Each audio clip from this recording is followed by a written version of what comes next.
Podgazing.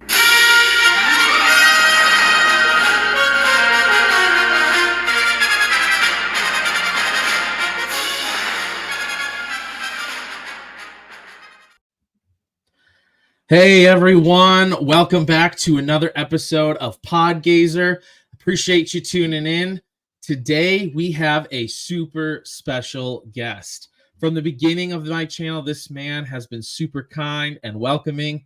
Please help me welcome my man, Tony, aka StarWarsSith66. How are you, Tony? Good, man. How you doing, man? Oh, not too shabby. Better now. I had to work this morning, but I'm glad to be off and just chilling with you. No, awesome, man. Thank you for having me on, man. This is gonna be a blast and a fun convo. I could already tell.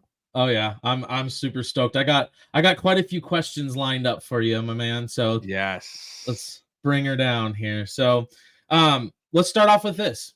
For those who don't know, kind of tell us your backstory a little bit, how you got your channel started and kind of what your journey has been like on your channel. Yeah. So I started my channel a little over 2 years ago, and the reason I started it was to cover Star Wars Celebration because there's so many Star Wars fans that have no idea what Star Wars Celebration is, or they've never been to it, or they don't know how it works. So my first celebration was Orlando 2017. I didn't know what it is. I found it by accident because I was living in Orlando and it was happening, and I'm like, what the heck is Celebration? So we went for 2 days and it blew my mind. And 2019, it was in Chicago. We went all 5 days in Chicago. And then after that, it's kind of like, I kind of want to cover this just to show people how it is, how it works, how much fun it is. And for Anaheim 2022, I literally launched my channel like 2 months before that celebration started. So my very first videos on my channel are Anaheim celebration, day 1 vlog, day 2, day 3. Wow. And from there, it's just grown to covering like toy hunts, unboxings, video games, reactions, anything and everything Star Wars on my channel. That's super cool, dude. That's super dope. I see a lot of your your cons and different things that you go to and stuff. And Yeah. so to know that that's kind of like that's where it all began for you, Yep. the cons. So I have yet to be. I'm actually trying to plan one next year, but Ooh. yeah. Which one are you thinking about doing next year? There's one close to me in Kansas City called Planet Comic Con. Oh, And okay, okay. I'm about 3 hours away from it. So last year they had some decent guests like Ian McDermott, John Bernthal, some guys like that came. Yeah. Nice, So nice. hopefully they have a good lineup. I'm trying to get a group of my friends together and go down. So Yeah, you'll have fun. It gets addicting quick. You'll see once you go to your first con, like, and especially if you go to a Star Wars celebration, it's like no other con at all. It's like a different level than a regular convention. It's crazy. don't tell my wife that. I have addicting personality. So once I start, I probably won't stop. Can't Oh stop, won't man. stop. Yeah. That's awesome. So like I said, kind of at the beginning here, I got a list of questions I want to start off with just to kind of get us into the video here a little bit. Yeah. And then at the end, maybe talk about your recent con trips. And then I know you're planning your future Japan Star Wars celebration and just kind of some of the things you got rolling there. So yeah, for sure. Just some easy questions to break us in here and see where you're at. So question 1, what's your favorite overall character if you had to choose one? Oh, Darth Maul. I love Darth Maul. That's my guy. It started back in 99. I remember as a kid seeing the trailer and I'm like, yo, this dude looks so cool. The first time seeing him ignite his saber and it came out both ends just blew my Awesome. mind. Yeah. And I'm like, man, this guy's going to be the next big bad. He's going to be the next Vader. Gets cut in half. And it was years later. I never got into Clone Wars and Rebels until super late. So it's funny, when the Solo movie came out, that was 2018. I remember watching Solo and I saw Darth Maul at the end. I'm like, he's dead. How is he here? I had no clue. I was so I just knew the movies. That's it. Yeah. So I saw that and then I Googled it and I'm like, Dave Filoni and George brought him back in Clone Wars and Rebels. So I think back then it was on Netflix. So on Netflix, I binged all 6 seasons of Clone Wars, all 4 seasons of Rebels, and I was hooked to both of those shows. But getting more Darth Maul, seeing him come back from the dead with his brother Savage, seeing him in Rebels a little bit older, like trying to turn Ezra, he just grew to, man, I love this dude. And then we got more of him. 2019 Clone Wars season 7. Those last 4 episodes was like Revenge of the Sith, but from the point of view of Rex, Ahsoka, Yes. Maul. That's my guy there, man. Darth Maul all day. Yeah, absolutely. I love those cave scenes when you first get to introduce to Maul again. And Sam Witwer did such a good job with that, where he's kind of chanting like my chain. Yeah. You know, he's kind of so good. So good. I'm getting goosebumps right now thinking about it. Yeah, man. I love Sam Witwer and Ray Park. Like both of them are Maul, and it sucks. They're both at Rhode Island Comic-Con this December. Ooh. And actually no, this November. And they're doing a dual photo op, which that's a rare thing where they're both at a con together, but I can't make it. I'm hoping one day to get a picture like that with both Darth Mauls under my arms. It just would be so cool. Dude, that would be dope. It's funny that you mentioned you kind of got a late start on Clone Wars, because I remember turning on, needed to turn something on for the kids, and I was on Netflix and saw Clone Wars, had no idea what it was. I'm like, oh, perfect, cartoon Star Wars, you guys can watch this. And next thing I know, you know, like I'm doing something, I like peek my head around the corner and I'm like looking in at the TV. I'm like, whoa. And next thing I know, I'm on the couch with the kids, like, let's watch the next episode. And some of that stuff, like, it's made for kids, bro. Like that first episode of Saj is kissing that trooper, killing him. You got Darth Maul slaughtering all those people on that planet to lure Kenobi out. Like a lot of that stuff isn't necessarily kid friendly. No, it's not. No, there's a lot in there that's like, are you sure you make this for kids? Because like, I'm as an adult watching this going, ooh. Yeah. That's brutal. Yep. Oh man. Okay, how about this one? Favorite overall movie of the Revenge of the Sith, right? Because like I didn't see the OT in theaters, but I watched it on VHS the whole 90s. But 99 Phantom Menace drop, I saw all the prequels in theaters, and I remember watching Revenge of the Sith in theaters like it was yesterday, bro. Like it's 2005. I remember it was Thursday. I got out of work at 10. I was living in Daytona. Me and 2 buddies from work, we went to the AMC. We waited till midnight. We were in the parking lot. We saw the midnight showing, because back then you had to wait till midnight to see the Friday movie. And I remember going in to that movie knowing that he had to become Vader and that the bad guys were going to win, but I wanted to see it happen.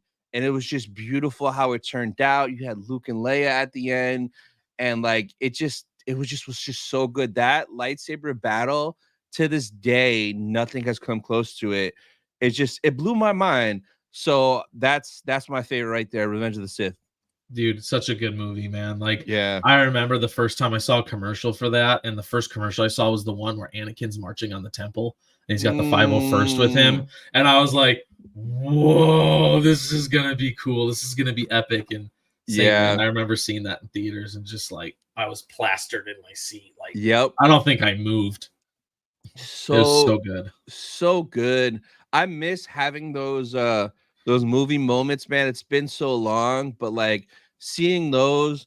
Another special movie moment, and this is very random, but like I remember watching Rogue One in theaters, and I remember towards the end, the hallway scene when Vader ignited that saber, bro.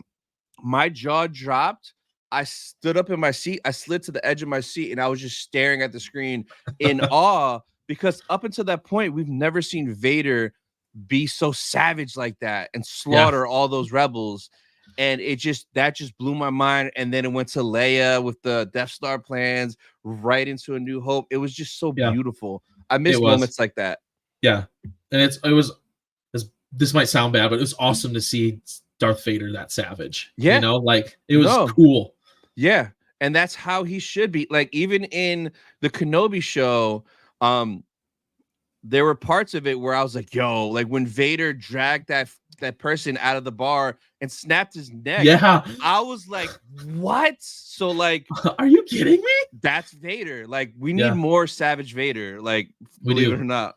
And even when he tried burning Obi-Wan, you know, and he tells Oh, him you will suffer, and like he drags him dragged into the him. fire, and I'm like, whoa. Yeah, yeah, like that's Darth Vader right there, man. Yeah, that's sweet. I wish we, like you said, we get more of it. You know, I Yeah, would love like a Vader Star Wars story. You know, I know, something. I know. Selfishly, yes, but like, I mean, technically, like 1 through 6 is that, but like, I want like just, I want Vader when he first became Vader and getting Yes, used to his suit, like peak prime, pissed off, young, angry Vader. yes, 100%. You know, building his castle on Mustafar. You know, the whole 9 yards. Yeah, Yep. yep, that would be sweet. I love it. Um, okay, so because of your first answer, I might know the answer to this one, but if you had to be trained by any Jedi or Sith that you're choosing, who would it be and why? Oh, well, if I by any Jedi or Sith, all right, I'm gonna Yeah. give you an answer for both. Okay. For well, you know, Dooku is kind of technically Dooku's not a Sith. He's more just a Jedi that fell, right? He's not Yeah. truly a Sith Almost Sith. like a gray Jedi, right? Yeah, but I would put him more on the Sith side. I would say Dooku because bro, Dooku just Dooku's like Qui-Gon, man. And Yeah. like imagine if Anakin stayed with Qui-Gon. I could see him, Qui-Gon, and Dooku all leaving the order and doing their own thing. So like Dude. Dooku slept on, but like for a Jedi, I love Yoda, bro. I love the little guy. I just was watching Empire yesterday, and like, bro, he just spits bars, man. Everything he He says does. just makes sense, and like Yeah. it's. I just would love Yoda. Like he's an OG, been around 900 years. I'd want to be trained by either Yoda or Dooku. And Yoda even trained Dooku technically. He did. So yeah, Yoda and Dooku. Yeah. I can see the Dooku side too. I mean, Dooku is such a good lightsaberist, you know, like just such a good Yes. duelist, man. Like, oh, Yep. Yep. Yeah, so Dooku's awesome, man. He's so slept on. Did you ever read the book Dooku Jedi Lost? yes, I finished that. Dude, such a good Bro. book. And how it ended, that guy is a lunatic. He is crazy. But Yep. I read that before Tales of the Jedi, and then seeing Tales of the Jedi and getting more of Dooku's story, so beautiful, man. Yeah. So beautiful. Yeah. That was like his whole family thing was messed up too. You know, his dad not wanting him and all Yeah. that. I was like, dude, that is messed up. Yeah, man. Craziness in that Yeah. book. It was. There's a lot of good stuff in that book too. Yeah. Seeing him, yeah, kind of. Okay, it's been out long enough for those who haven't read it, but you know, him killing his sister at the end there. I know the whole book I was was like, him trying to find her, sending Asajj to find his sister, and then he finds her and just kills her at the end. I'm like, what? yeah, Wild. I guess just getting rid of the past, you know, kind of like, you know, Kylo Ren did too in Force Awakens. Let the past die. Yep. Yep. It's So, crazy. yeah. All right. How about this one? Least favorite Star Wars character and why? Going the other way on this one. Probably Riva, Okay. but only because she stole screen time from Ewan and Hayden, and I wanted the boys back. Because when Kenobi, before we saw it, I was like, yo, Kenobi's gonna destroy Mando. We got Hayden, we got Ewan back. This has to be like peak. Yeah. So, but like she just stole the show, and not in a good way. And like her surviving and knowing that Luke is Anakin's son made no sense to me. Nope. But like, if you objectively think about it, the concept of Riva is dope because she's literally just Trilla from Fallen Order. She was a Jedi. She Yep. survived Order 66, and now she's hunting Jedi. That's dope. That's a dope concept. And if she Yeah. would have died by Vader, cool. She would not bother me at all. But she survived twice, bro. No. No. No. No. That's Through my the least chest favorite. twice. Yeah. Yeah, man. Yeah. That's my least favorite. Which, by the way, talk about savage moments for Darth Vader when he fought her with no lightsaber, right? And he's just using the Force, and like I'm like, yes, that's so dope. Yeah, that was great. That was one of the few good moments in that show for sure. Was that he was savage, man. He was, and then at the end, he's like, you know, you don't think I noticed who you were? Yeah, like, yeah. I know who you are. Like, whoa, crap. Yeah, exactly. You've been played this whole time. Yep. That's good stuff. Favorite Star Wars book? Oh, Plagueis, man. I just read that this year. Yeah, Dude, that book just blows my mind. Have you read Plagueis? I have. Yep. So it literally is episode 0. It just blew my mind how strategic Plagueis and Palps were setting up everything, Yep. giving Jabba the pod racing, making sure Amidala became the senator at that young age so they could manipulate her. Just everything they Everything. did. How he got Maul from Talzin and was like training Maul on the side just in case. Yep. Dude, that book blew my mind. My favorite part, though, and I forgot who he went up to, but there was a moment where Plagueis was somewhere and there was a group of 3 Jedi talking together. It was Sifo Dyas, no, not it was Jocasta Nu, maybe was it was her and 2 other Jedi. I don't know I if it think was it was Qui-Gon and Sifo. I want to say it was yeah. Qui-Gon and Sifo. So it was 3 of them, and he was like, "Let me go over there and see if they could sense me." That was just so gangster to me that the biggest Sith Lord walked up to 3 freaking Jedi Masters and was just casually talking to them, and they couldn't sense him there. Like in my Yeah. mind, I just visually picture that, and I'm like, "Yo, this dude is crazy!" Like, Yeah. so it's funny. A few days ago, I was looking up to see if James Luceno, like, if he does like conventions or like book signings, because I would love to meet him just to get to talk to him about that. I agree. But I think the last time he did something was like 6 or 8 years ago. So Uh, he's not really out there. But if I ever see that, oh, James Luceno is going to be at this con or this, I will fly out there just to talk to him just because that book is just so special, man. It So was. special. It was so good, like you said, to see how they manipulated everything from the beginning. And you have Everything. those couple scenes where, like, when you look at the Phantom Menace and you have Darth Maul and Palpatine walking out in that balcony at night, like, Yeah. unbeknownst to him, Plagueis is in the room. Plagueis sees and hears everything that's going on, and I'm like, Yeah. dude, like that is wild. And then like when Qui-Gon is talking to Anakin, and he's like, "What are midichlorians?" On that Yeah. ship, Yeah. and like Plagueis is looking at them through like a binoculars, right? Like he is seeing what's going on. I'm like, dude, this is Yep. wild. This is crazy. So good, man. Like, ah, I wish we could get more of Plagueis in animation or live action. That little bit that we got in live action was like a waste of his character because It he's was. like what they should have did in the Acolyte. They should have had him on Coruscant just walking around the background because this man hides in plain sight. This dude He isn't does. lurking in the cut. Like he Nope. should have been in the background when they were having a meeting because this man's a businessman. Like he's just out there. Right. I just doubt we'll ever get anything with him, man. I know. That's why I was so disappointed with, the reveal of the bad guy for like the sequel trilogy. Cause I thought originally, like, Mm, I was like, dude, how dope would it be, right? You have this guy who's obsessed with manipulating midi-chlorians, right? To the point where like he multiple times he brings himself near death, right? And brings himself back. Like you have Palpatine who thinks he's killed him. And for 30 years, he just sits in the shadows and waits, yeah. right? Palpatine dies and Plagueis comes back and goes, "Guess what? You thought I was gone? You're wrong. I'm back." And I think at one point it almost happened because I want to say there was an interview and somebody brought up Plagueis, and I think one of them slipped and almost said that it almost was going to be Plagueis, but they did Snoke instead. Or like there were like theories that maybe Snoke was Plagueis or something like that. Yeah, So yeah, they yeah, dropped the ball on that. they did. I was actually Yeah. talking to a buddy today about that, and he was like, you could have had Snoke be one of those midi-chlorian clone things that he was working on. Yeah. You know what I mean? And it's Yeah. just like kind of like a what do you call that? Like a an abomination type of clone. You know what I mean? Like he's And been working on. they said that in the book. Didn't they use that specific word in the book abominations? Yes. Yep. Yeah. Ah, So that could have been one of those, that he's using and staying behind the scenes as the businessman. my buddy Grayson at Morris FM, he put a short up the other day. Do you know in the Force Unleashed they almost used Plagueis in that game? What? Yeah, When?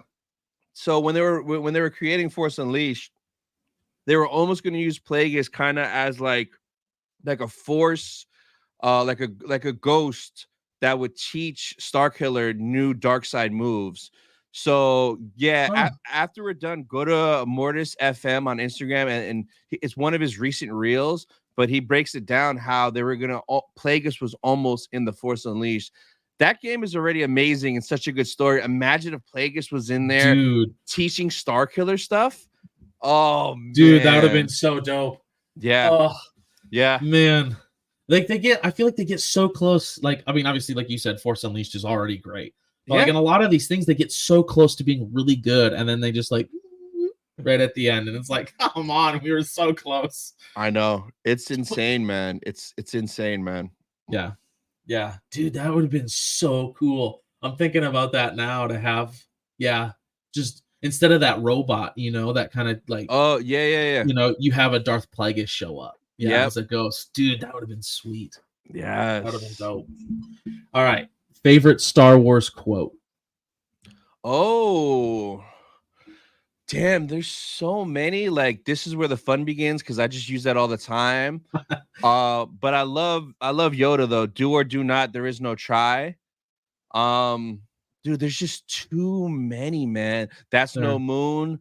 You fought in the Clone Wars, bro. It's there's just way too many freaking quotes, man. Yeah. No disintegrations. Yes, yes. Did you ever hear the tragedy of Darth Plagueis the Wise? There's just what fun. There's just so much, man. There's too many quotes in every movie, in every show. Like it's there's a lot, man. That's what I love about it. And you could just kind of quote it, and then right away that'll trigger a memory and a visual of that scene. Yep. Yeah. Or most recently, like you've been doing the hello, what do we have here? Yeah, what have we here? And like I was just rewatching Empire yesterday, and seeing him say that yesterday hit so much harder after meeting him. Dude, when I was in line to get his autograph, when I walked in and I heard him talking to people, hearing Lando's voice like 5 feet from you is insane. And then the little bit I got to talk to him, like, hey, how you doing? It's just, bro, it's like I'm talking to Lando Calrissian. It's unreal. That's so cool. And then I sat in for his panel the next day, and just hearing his stories. I posted the whole panel on my channel. It was a really, really, really good panel. Surprisingly, because at Celebration last year, I went to a panel he was a part of, and dude didn't say nothing.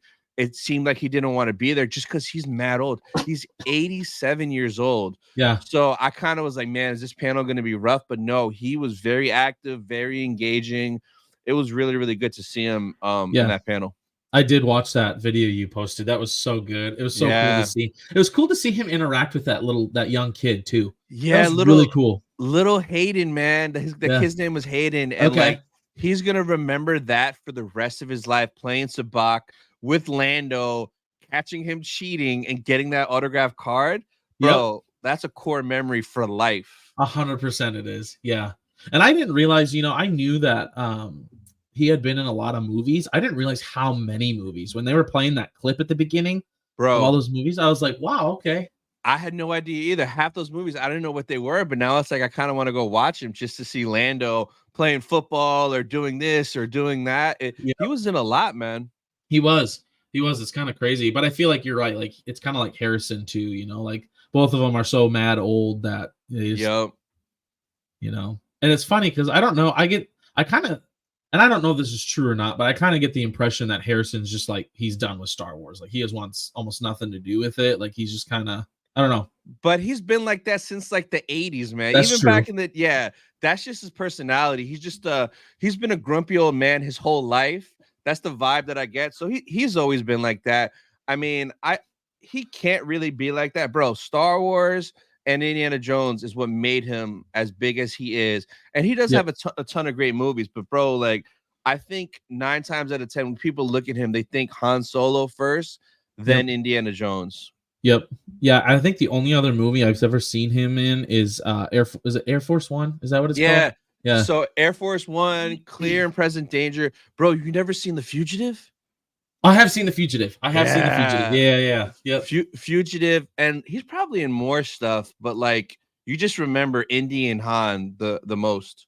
Oh yeah, absolutely. Yeah, it's kind of funny. I was watching a clip the other day that it was someone was talking to Mark Hamill, and he was just Yeah. talking about Harrison, and he's like, "Hey, how's my hair?" or whatever, and he goes, "Hey kid, if they're looking at your hair, we're in a lot of trouble," or something like Yeah, that. yeah.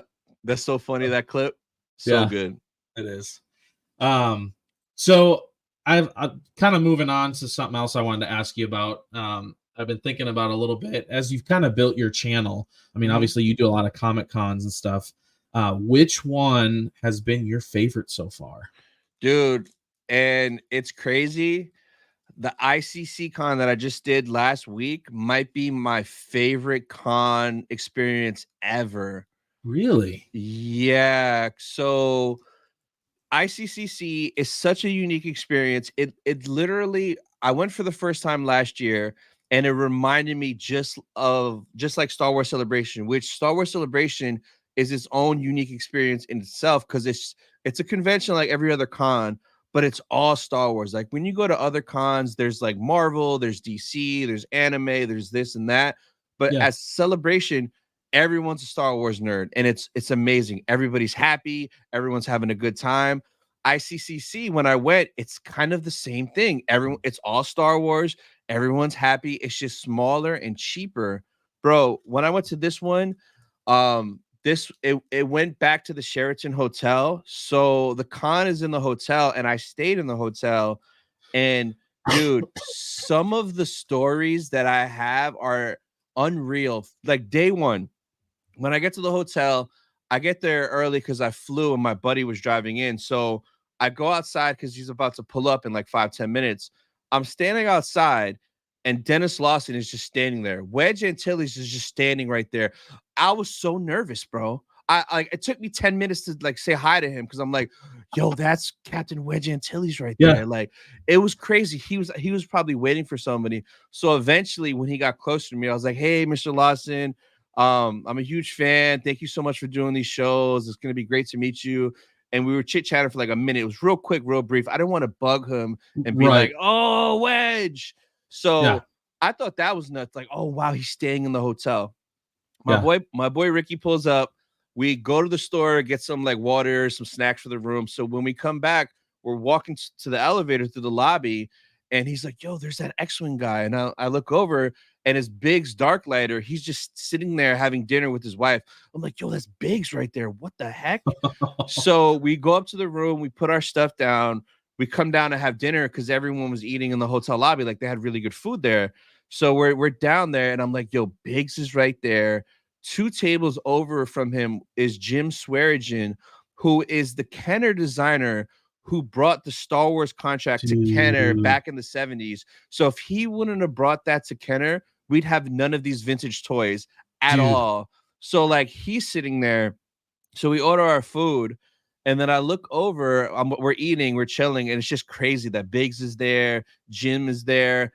I look over, and Timothy Zahn is sitting there having dinner with his wife. I'm like, Bro. and that was day one, and that happened every night.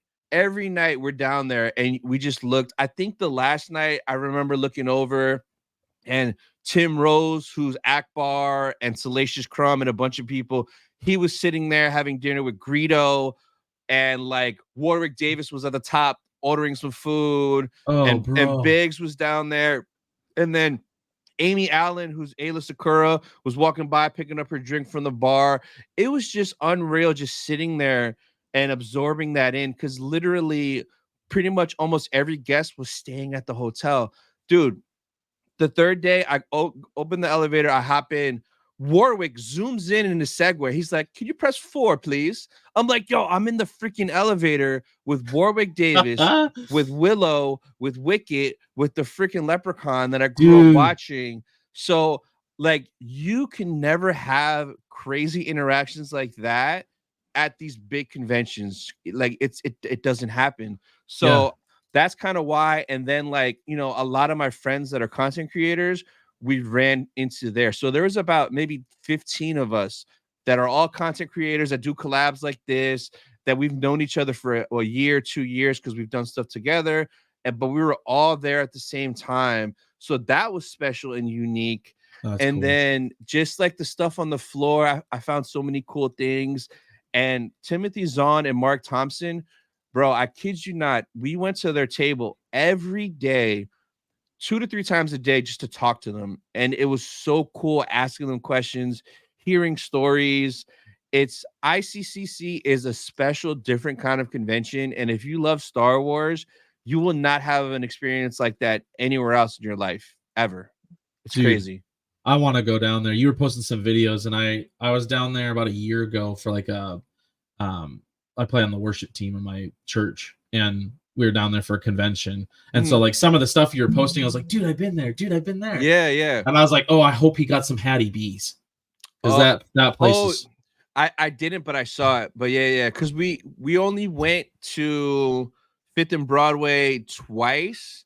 okay. Every other time, bro, we just ate at the hotel because the food was good. We didn't have to like Uber or drive anywhere. That's nice. And like plus, like you never know who you're gonna run into in the lobby when you're having dinner. So we just did that every night. But I can't imagine sitting there and seeing all those guys. That had to be kind of like an out of body experience. Like it was. And I said to my boy Ricky, I'm like, yo, right now, Timothy Zahn is probably writing another Thrawn book right now in his mind. And we're like 10 feet from him as he's thinking about it. It was crazy. And the actor that was Gold Leader from A New Hope, that dude was there. Bro, we saw him every day, kept walking by us, saying hi to us. It was surreal seeing all these OGs everywhere and just bumping into them.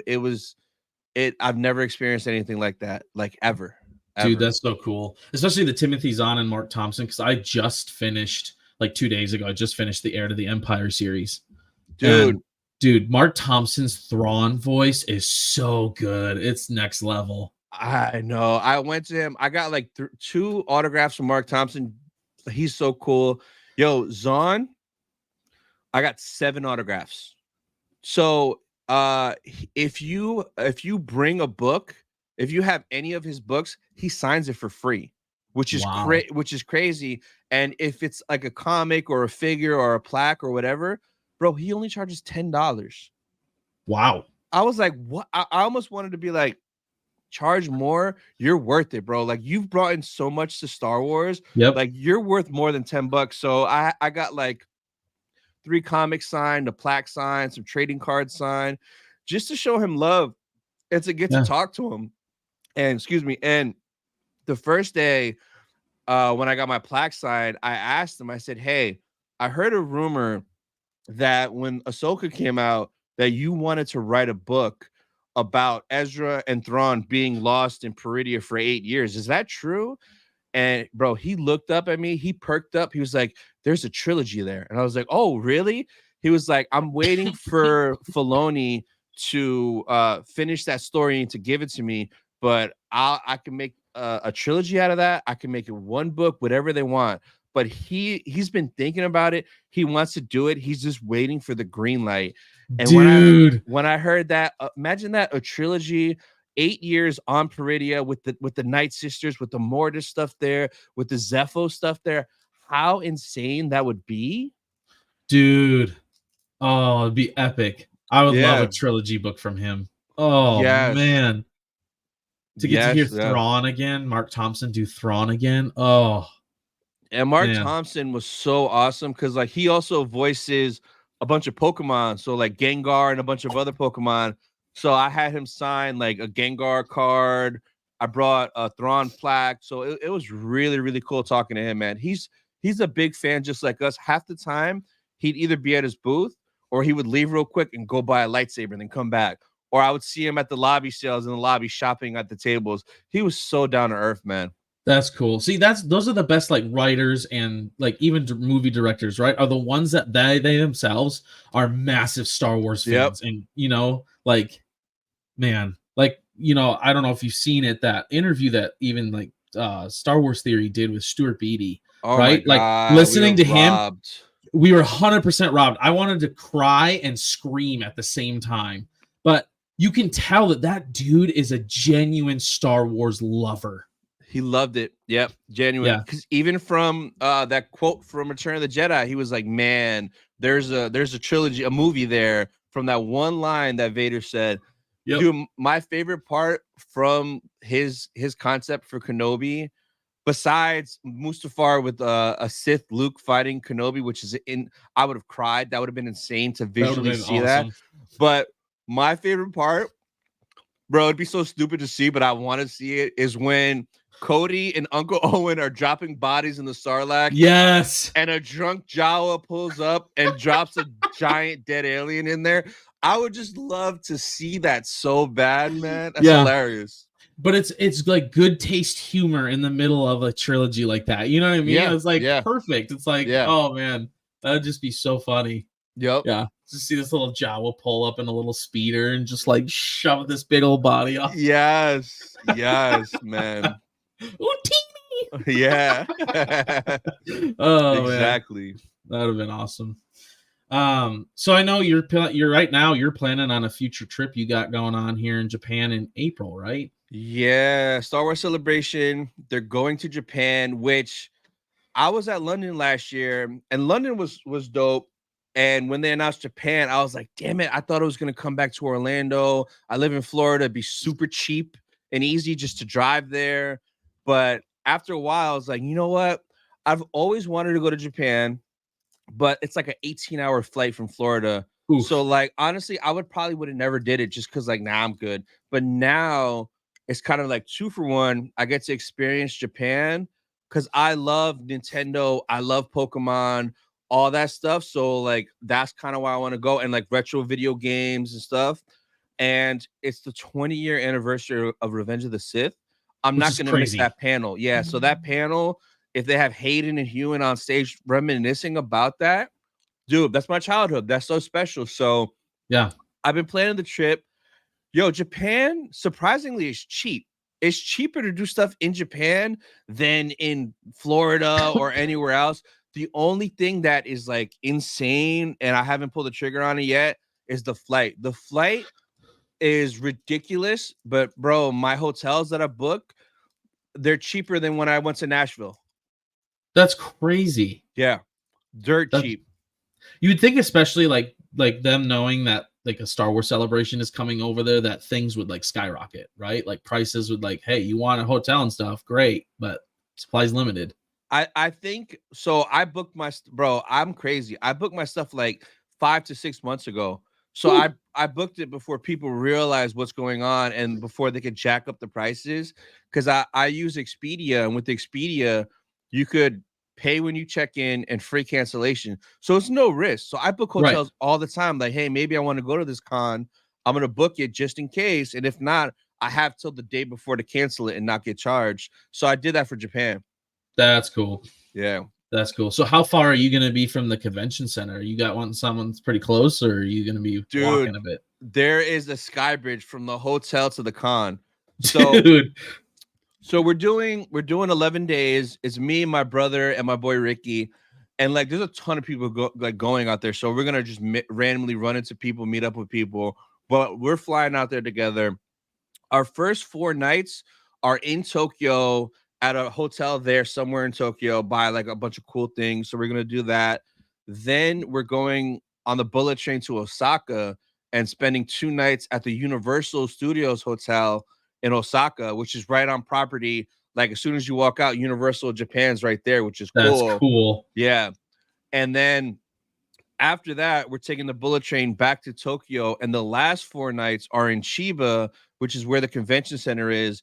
And our last 4 nights are directly next to the convention center. So we literally wake up, go to the lobby. There's a little escalator to the sky bridge, walk across, and we're in the convention center. Dude, that's dope. Yeah. Yeah. That saves a lot of time too, trying to plan for the train or whatever, like. Yep. That's why we did it. So we could walk to the con and say if we're there and we buy stuff and we don't want to lug it around, literally could just take the sky bridge, walk right over, drop it off in the room, relax for a little bit, and then come right back. That's sweet. Yeah. Dude, I can't believe it's the 20th anniversary of Revenge of the Sith. Like I was talking to one of my buddies about that the other night. I was like, man, I know. Crazy. They better, Lucasfilm and Disney, they better put it in theaters because like I need to see that Battle of the Heroes on like a big IMAX with Dolby digital surround. I need to see that again.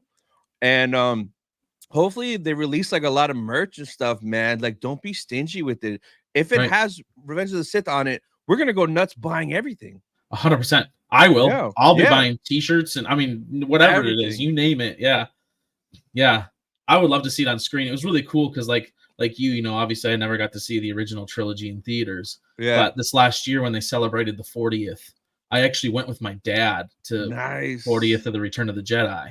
And it was super cool to see in theaters. It was really cool. I missed that because it was such a short run in theaters, which is dumb. Like, leave it there. Yeah. But a couple years ago, when it was the 40th for Empire, I got to go to the theater and see Empire. And Dude. dude, when the crawl came on and like it just a long time ago in a galaxy far, far away, and it went bam, everybody was clapping, bro. It was Yep. such a unique experience, man. That's awesome. That's cool because that one's my favorite. The Empire is my favorite. So, but it was cool too because it was like 2 weeks later, I got to take my son. They had Return of the Jedi in concert, you know, where they play the movie and then they have the orchestra play all the music the whole entire time. Dude, And they don't do that in Florida, man. Really? I don't know. I've never seen it. I'm dying to do that. I get so jealous when I see people that are at that. Like, that is insane, bro. Yeah.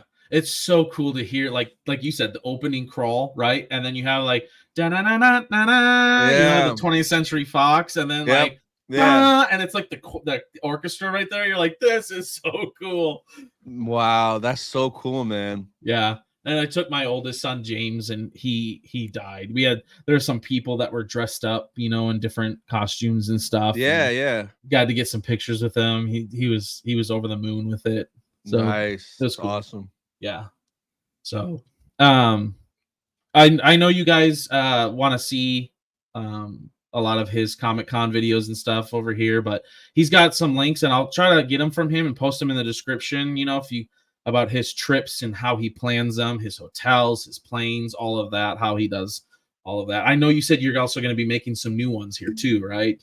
Kind of redoing them a little bit for Japan. Yeah, once we get more info that's Japan specific, because I have a playlist on my channel from London Celebration, because I made videos covering how everything worked, like how to buy photo ops and autographs, how to enter the raffle for panels and for exclusives, how the like just for literally any question, like where to go to pick up your badge, how lining up in the morning works. I have videos for London, but once we get the final details for Japan, I'll make a new version covering that specifically for Japan. But that probably won't be till like a few months before Japan Celebration starts. Yeah. So I'll be looking forward to that because, like I said, I'm gonna try to plan that Comic-Con trip myself, and I'll be using your videos myself to kind of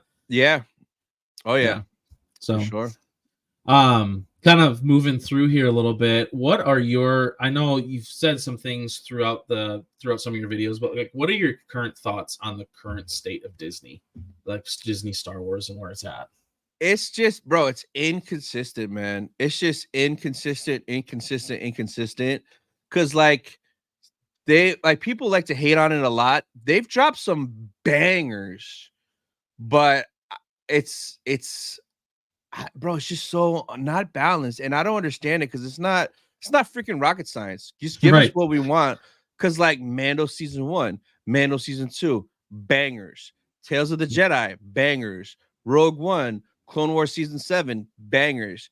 And then you get like Kenobi and Boba Fett, which had banger moments within the shows, but they should have been home runs. Yeah. So it's just very inconsistent. I'm hoping that we see some change because I feel like there is stuff happening in the background that we don't know about and we probably never will. I don't think we're gonna get clarity on what they're doing and what the plan is till Japan Celebration. But like even with that, bro, like when I went to London, they announced 3 movies. They announced James Mangold, the Rey movie, and Filoni's movie.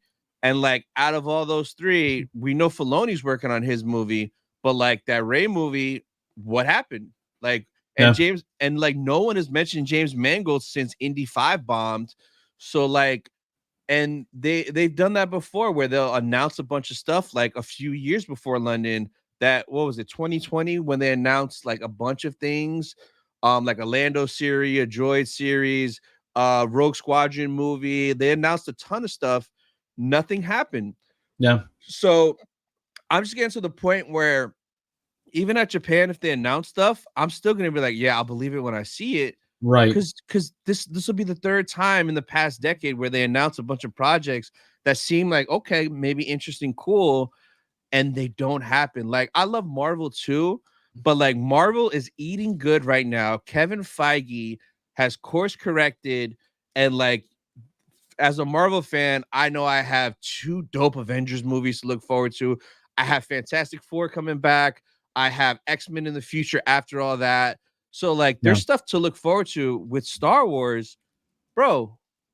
Just the Mando movie, which will probably be cool. Ahsoka season 2, Andor season 2, which I wasn't a huge fan of the first season of Andor, but Yeah. season 2 looks really good. But other than that, and Skeleton Crew this year, which will probably be fine/fun. Other than that, what the hell are we getting? We know Right. nothing. Right. 100%. Yeah. I would rather them do something where they like keep what they're working on under wraps, and then at the Bro, places be like, hey, we've been working on this for the last 6 months. Here's what we've been yes. working on. You know, And we're currently working on it. maybe that's what they're doing now, because we like at D23 we really didn't get much, but except for the stuff that we knew. So Celebration, that's a good 6 months away still. Yeah. Maybe that is what they're doing, and whatever they announce, they'll be like, yeah, here's a trailer to prove that we're pretty much almost done with it. Yeah. So that's all I want. I just want a plan, consistency, and if you say it's gonna come out, let it come out, because like, dude, it's just nonstop. Like that Yeah. James Mangold movie could have been fire. Dawn of the Jedi, seeing the first Jedi, 100%. but Yeah. like I doubt we're gonna get that. Yeah. I doubt it too, especially with that Ray movie being put on hold, for, Yeah, and with Ray, so when I was there when she came out on stage, and I'm like, oh, it's cool seeing Daisy Ridley, but in my mind, I'm like, bro, the first movie you're gonna do is a Ray movie after 2019. The last movie was a Ray movie. Like, as a business, is that a smart financial business decision? right. That didn't make sense to me. Now, don't get me wrong, the movie could be fire. I'd be up for it, especially if they bring Finn back and like there's some cool stuff in there. Yeah. But like it's not looking good. But No. I do feel better though that the Mando movie will be the first one, because as long as they're not meddling in there like season 3 and they're letting John cook, it should be like hopefully season 1, season 2 vibes, but on screen. Yes, I agree. Yep. Yeah, I think they need to. I would love to see like the 3 people I would love running Lucasfilm at the moment would be Dave Filoni, Jon Favreau, and I would love to see them implement Sam Witwer. That dude's lore knowledge is Man. unreal. Unreal lore knowledge. And I was just like, I would love to see like Sam, go, do your thing. Yo, if you ever at a con and you can meet Sam, do it and think of a good question to ask him. 2 years ago, I met him at Ocala Comic Con, and I just asked him a question, and he just goes off, bro, on a tangent. He's just so much knowledge, man. So much knowledge. That's so cool. I asked him, I'm like, hey, would you want to see a Tales of the Sith? Because we just got Tales of the Jedi. And I was like, what story would you want to see? And he talked about he'd want to see Mother Talzin giving Maul to Palpatine and seeing that dynamic, and how Mother Talzin kind of showed Palpatine some magic stuff. He just went off on a bunch of stuff, and I think it was all in a comic, but he wants to see it animated in Tales of the Sith. And I'm like, bro, that's so awesome just to hear him talk. Cool. Yeah. Like I said, it goes back to like the writers and directors, right? The people who are actually nerds about it and like legitimately love it. Like those are the people I want running that Lucasfilm, like, yeah, because they're gonna give us good stuff that's fire, No, exactly. So even Timothy Zahn, his ideas and some of the stuff he said to us was crazy, man. Like they need to implement and use him more. And like even with Plagueis, that little bit that we had of him, if we got more Plagueis, I would want them to partner with James Luceno and have him involved. Cause like you gotta like they're passionate, they're fans, they created those stories. They need to have him involved. bringing Timothy Zahn for some more stuff. They have great ideas, man. It's crazy. Can you imagine if Disney came out and was like, okay, we've decided we're going to partner up with Stuart Beattie, James Luceno, and Timothy Zahn, and we're going to come out with some trilogies about different things. See, like, you know what's crazy? That would never happen. But if it did, dude, everybody would be so hyped and happy. That'd be a dream, bro. It would. I mean, the amount of movies we'd have, it'd be like Marvel, right? Where there's like almost one every year, you know? Yeah. You're like, yeah, but it'd be well thought out and planned, and there'd be an outline and a story, man. Oh, damn. It'd be cool to look forward to that, like the Marvel movies. So, because I feel like I know you said you're a big Marvel fan. I'm actually a big DC fan as well, and so that's something that DC for some reason cannot get right. DC and Star Wars are both fighting for who's the worst right now. They are 100%. Now, I will say I am excited that James Gunn has kind of taken things over. On the DC side, I'm kind of looking forward to see what he does with like the Superman movie. Yeah. And he's got the new Batman one coming out with Batman's son. Is it what is his name? Damian Wayne. Yeah. And so like there's a lot that's happened since then. You've had Red Hood, you've had all this other stuff that has already happened. So I'm excited to see that stuff. But yeah, right now you're right. Star Wars and DC are just kind of they're fighting for the worst spot right now. For the worst, yeah, man. It's brutal. So I actually want to ask you a question that somebody posed to me because I've talked a lot about like, redoing the sequel trilogy completely, right? And like what else would you do? He asked me a question. He goes, here's a thought. If you could change just a few things about the current sequel trilogy to make it better. Or do you feel like it's too far? No. Oh, man. So it's probably okay if I say this because it's not bad. So Timothy Zahn had an idea for the sequels, and when he said this, I was like, it fixes everything. I was like, wow. So I can't take credit for this. I should, but nah, it's like so Timothy Zahn said this, and you could believe me or not, but literally this dude, when I heard this, I was like, so two things. One, Rey, right? To fix Rey or to make it make sense, his idea was that in Luke's Jedi Academy, Rey was his best student. So Rey has been training with Luke. Rey was his best student, but Snoke was such a strong, big bad. They needed a way to try to get him, and they couldn't find him. So Luke erases Rey's memory, but leaves her with her powers and kind of throws her out there as bait to try to like get Snoke, to try to get Kylo. So they use her as bait. So that will explain why she all of a sudden can use the Force, why she's so powerful. And then his kicker was whenever Rey finally gets back with Luke and Luke tells her, we erased your memory, Rey would say, whose stupid idea was that? Luke would say, it was your idea. And I'm like, yo, that would make it make sense so much. And and for Snoke would have been some big, super ancient evil Sith that's been around for a while, and that he was trapped in that stone on Ahch-To where Luke was sitting. And the reason Luke was there is because if he left, Snoke would get free. That's why Luke stayed on that island, because he had to keep Snoke trapped. And like Snoke could still force project himself out, but his actual body was trapped there, which would make it make sense why Luke was there and he never left, because he had to keep Snoke trapped there. Something as simple as that. I'm like, bro, that would make it make sense for both of those cases, man. Yeah. I will say I was talking to one of my friends earlier today, actually, and I was like, one of the things that really, I guess, made me mad is, at the end of The Force Awakens, like The Force Awakens was okay. Wasn't great. It was okay. Yeah. And you have at the end, Rey is holding this lightsaber out to Luke, right? And that's how the movie ends. And then Last Jedi starts out there. And I'm like, okay, this would be really cool to have Luke grab it. Maybe you get like a really fast, like 10-second flashback of him getting his hand cut off, right? And it's falling in Bespin. And like him just holding it and looking at her like, where did you get this?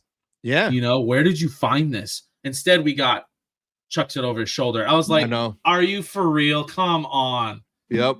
There's got to be more than that. Yeah. No, that's another thing that'd be dope to see the journey of how the heck did they get that, and why did Maz Kanata have Luke's lightsaber just chilling? Like, what? Yeah. So I don't know. There's a lot about like Luke's, and I would love to hear like a Timothy Zahn explain how he would do, like, in a sense, Luke's character assassination, you know, that they kind of did to him, you know, how he would render that. Yeah. That'd be kind of cool. And that's something you could ask him, bro. If you ask him the right question, he goes off. So my buddy Connor at Beyond the Dune Sea and Grayson from Mortis, they went up to him, and I was there. They asked him one question, and that one question turned into 26 minutes of back-to-back questions, and it just kept going. He is literally like us. He's so a cool. huge fan. And just hearing him answer these question after question, and every answer like blew my mind. It was amazing, man. It was so amazing. Dude, I would love conversations like that where you can ask somebody who's like so full of knowledge like that. You ask them a question, it just opens up a whole world of just different things, and to see what's going on in like a writer's mind, right? Yep. Like, oh man, that's so cool. Yeah. Well, we're kind of nearing our time here a little bit, I think, but I wanted to ask you just kind of like, you know, obviously I've recently gotten a start in my YouTube channel and stuff, and kind of getting going here. Like, what are some things that, like, for newer YouTubers like myself, like, what would you say to newer YouTubers as they get started and kind of start their YouTube journey? Stay consistent and don't give up, because at the 6-month or 7-month mark, I almost like called it quits, because I'm like, bro, I'm not monetized yet. This is like exhausting. I'm not seeing anything out of it. So just keep up with it, because like as long as you're having fun with it, it'll pay off in the long run. And it just staying consistent, because I see so many people, they do good and they don't do nothing for a while, and then they try to come back and then they just complain. Well, it's the biggest thing is staying consistent, and it doesn't mean you have to drop a video every day, every week, but just having some sort of like consistent schedule, whether it's once a month, once a week, once every other week, just so people can kind of count on you and rely on you, so you could build your audience, build your community. But I would say that's the biggest thing. Just have fun, be authentic, be yourself. Don't try to fit in on a trend or this or that. Just be you, and people will see that and appreciate that. That's the biggest thing, man, that I've learned. It's just being consistent, man.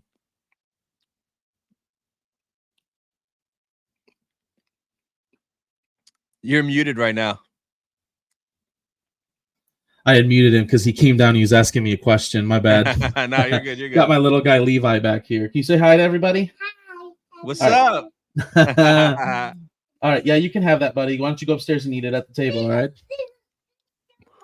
Okay. So sorry about that.